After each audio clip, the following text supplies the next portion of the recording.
Here we will discuss about dialysis, the part 2. Mainly we will discuss about peritoneal dialysis and other type of dialysis. In peritoneal dialysis, the peritoneum serves as a semi-permeable membrane. You can see the peritoneal cavity here, peritoneal membrane here. So this serve as a semi-permeable membrane. Sterile dialysate fluid is introduced into the peritoneal cavity through an abdominal catheter at intervals. So we will introduce this peritoneal fluid. You can see the peritoneal fluid here. We will introduce the peritoneal fluid into the abdominal cavity by making a hole here through a catheter. We will introduce this dialysis fluid into the peritoneal cavity. Here also, in peritoneal dialysis also, it is working by using three principles. One is diffusion, osmosis and ultrafiltration, same like hemodialysis, but there are some difference. Urea and creatinine are cleared from the blood by diffusion and osmosis. So from here you can see a semi-permeable membrane is here, and we are introducing the fluid, dialysate fluid we will introduce here, and here there are a lot of blood supply is going there in the body. There is lot of blood supply is there. So what is happening means there will be an exchange of urea and creatinine, waste products or water, etc. With this fluid and the blood vessels or the blood. So we will introduce the fluid here. So fluid is there in the peritoneal cavity. There is fluid and lot of blood vessels are going near through this peritoneal or along with the peritoneal cavity. So there will be exchange of waste products from blood to the peritoneal cavity. So after that, after some time, what we will do, we will remove this peritoneal fluid from the peritoneal cavity through the same catheter. You can see a draining line. So through this we will remove. So we will introduce some fluid. So there will be some exchange between blood and this fluid, which will happen in the peritoneal cavity, and after some time what we will do, we will remove this fluid. That is the process of peritoneal dialysis. So I told urea and creatinine are cleared from the blood by diffusion and osmosis, and ultrafiltration, water removal, occurs in the peritoneal dialysis through an osmotic gradient created by using dialysate fluid with a higher glucose concentration. In the hemodialysis, we will remove or we will use the principles of ultrafiltration by exerting some pressure or applying some pressure or negative pressure in the machine. So here there is no machine, so there will not be any pressure difference. So here what we are doing, instead of that, we are in filling this fluid with a higher glucose concentration. So the fluid will be having more higher glucose concentration. So there will be a difference between the blood and the dialysis fluid. By using this difference or osmotic gradient, water will go from your blood to the peritoneal cavity. After some time, we will remove this fluid from peritoneal cavity through another catheter. So these are the three principles. Same principle, diffusion, osmosis and ultrafiltration. But the difference is that here there is no dialysing machine. We will use only dialysing fluid, and we will use our peritoneal cavity as a place where the exchange to happen. Location of abdominal catheter. So where we will introduce this catheter or abdominal catheter to introduce the fluid or to drain the fluid. The exact location is 3 to 5 centimeter below the umbilicus, because this area is relatively free from large blood vessels. So we will introduce this catheter 3 to 5 centimeter below the umbilicus. So we will introduce into the peritoneum 3 to 5 centimeter below the umbilicus. Why we choose this area means this area is free from large blood vessels. So because of that, when you puncture, there will not be any large bleeding or something like that. Then in peritoneal dialysis, it involves a series of exchange or cycles. An exchange means it defined as the infusion, dwell and drainage of the dialysate, which means that in the peritoneal dialysis there are some process.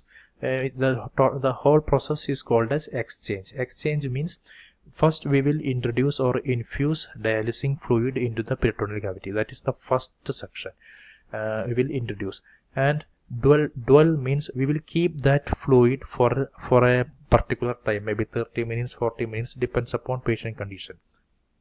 So this is the second part. Then after that we will remove or drain the fluid from patient peritoneal cavity. So this total process is called exchange.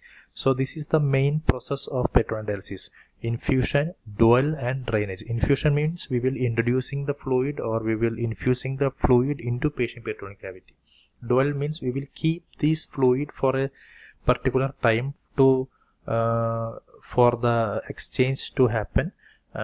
So this time period is called a dual. Then drainage means after a dual time we will remove that fluid from patient body, that is drainage. So three process. Complications of peritoneal dialysis: the main complication is peritonitis, then bleeding, then hypertriglyceridemia, lipid problem, then abdominal hernia, hemorrhoids, and lower back pain.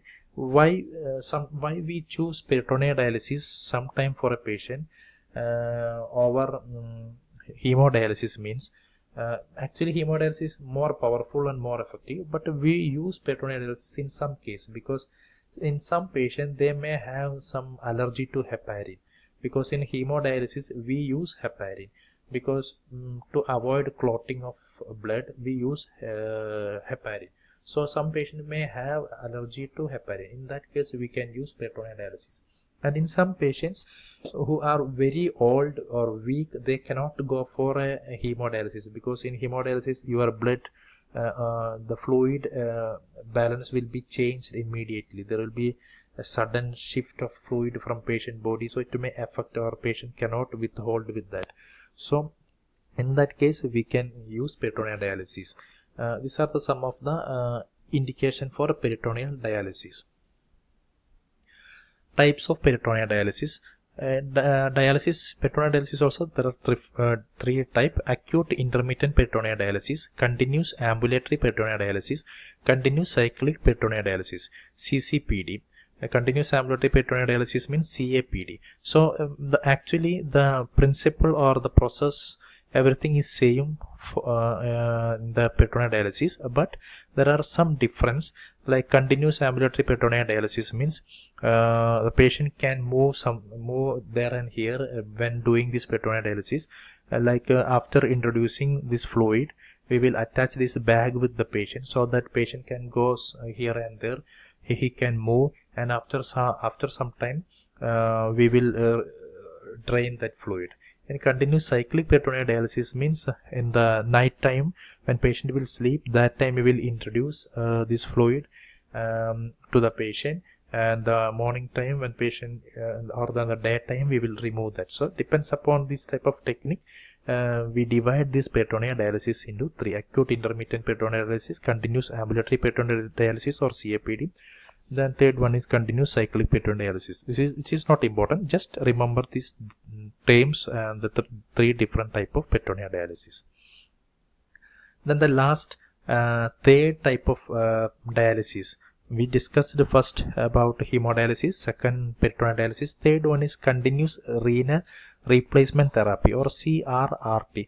Actually, this is something we can relate with the hemodialysis. It is somewhat like hemodialysis, but the difference is that in hemodialysis we will use some blood pump or something for removing the blood from patient body to reinfuse. We will use some blood pump, but here normally we will not use any blood pump. We will use only a filter which is helping for purification. So in some hospital settings, if they don't have the dialysing machine, but if they have the filter, the filter is different, it's a equipment. If they have only the filter, they can do dialysis.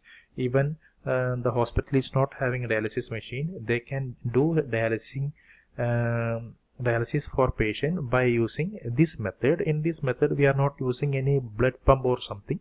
We will use a filter, then we will doing the dialysis, that is continuous renal replacement therapy, CRRT. There are different type: continuous arteriovenous hemofiltration, CAVH, continuous arteriovenous hemodialysis, CAVHD, continuous veno-venous hemofiltration, CVVH, then continuous veno-venous hemodialysis, CVVHD. The different terms are that if you are taking blood from patient artery and you are introducing the blood to vein, that is why it is continuous arteriovenous. And in some case, we will take patient blood from patient vein.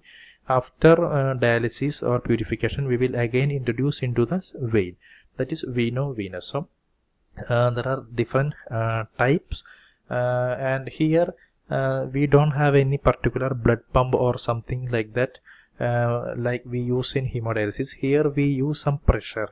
How we make this pressure means by attaching artery and venous, there will be a type of pressure will be created. So by using that pressure, blood will be moved to the filter, will go to outside. Because there is no blood pump, same as hemodialysis. So this is the last type. Thank you for watching this video and class.